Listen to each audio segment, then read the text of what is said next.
সূরা আল বুরুজ।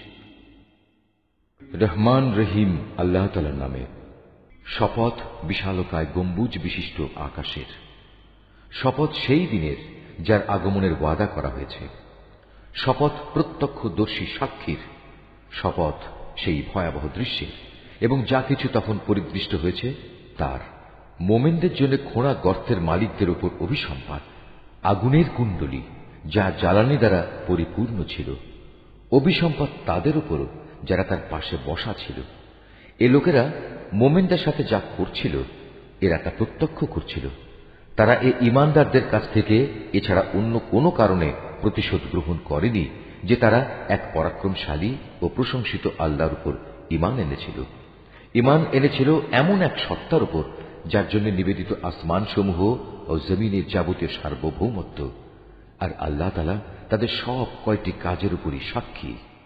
যারা মোমেন নরনারীদের উপর অত্যাচার করেছে এবং জঘন্য পাপ করেও কখনো তারা তওবা করেনি, অতএব তাদের জন্য রয়েছে জাহান্নামের কঠোর আযাব এবং তাদের জন্য আরো রয়েছে আগুনে জ্বলে পুড়ে যাওয়ার শাস্তি। অপরদিকে নিশ্চয়ই যারা আল্লাহ তাআলার উপর ঈমান এনেছে এবং ঈমানের দাবি অনুযায়ী ভালো কাজ করেছে তাদের জন্য রয়েছে এমন জান্নাত যার নিচ দিয়ে ঝর্ণাধারা প্রবাহিত রয়েছে। সেটাই হবে সেদিনের সবচেয়ে বড় সাফল্য। নিঃসন্দেহে তোমার মালিকের পাকড়াও হবে ভীষণ শক্ত।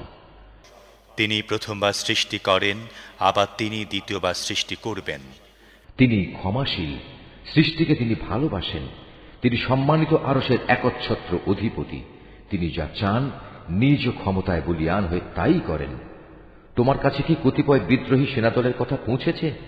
ফেরাউন ও সামুদের বাহিনী, এরা কোনোদিনই সত্য বিশ্বাস করেনি, বরং তারা মিথ্যা সাব্যস্তকরণে লেগেই ছিল।